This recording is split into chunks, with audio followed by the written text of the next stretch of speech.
What's up guys, RC and Trains here, back with another layout update video. So I know it's been a long time since you guys have seen the layout, and it may appear quite different. As you can see, the layout is now painted entirely brown. And I was looking back at the last layout and I realized I really hadn't updated you guys much on how the table's been coming along. I believe in the last video, the track wasn't even secured to the table. All the track has been glued down. We figured out our crossover right here. So all that's glued down, all the switches work. And basically the last few weeks have just been running trains around, fixing a few trains. I posted a few videos on that. So check that out if you haven't seen those already. The biggest thing that's happened since the track being glued and the paint on the entire table is fixing the spots in the Flextrack where you cut out the ties to solder them together. So I've done the entire the outside main line. As you can see, there are no gaps in it whatsoever. Just take you guys around, see there are no gaps down the back.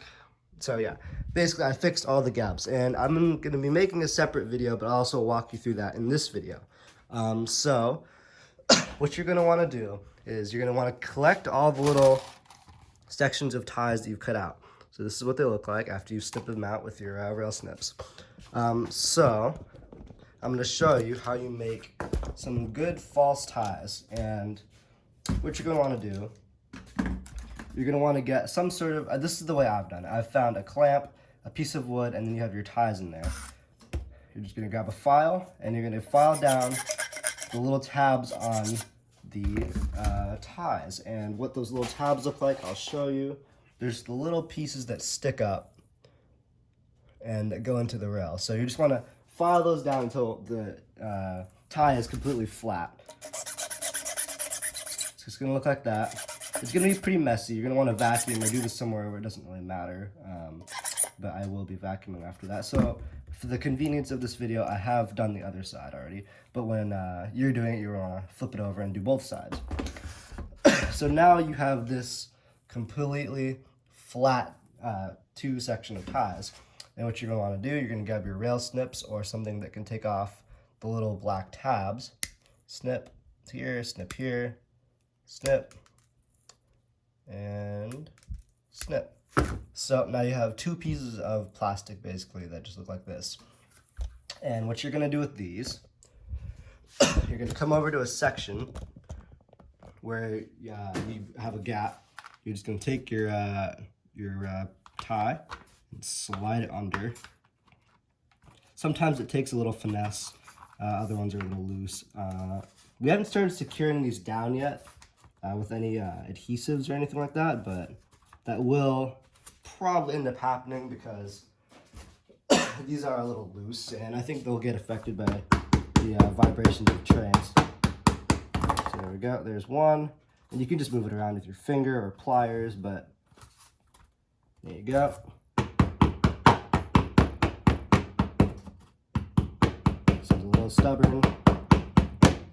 Try the pliers here.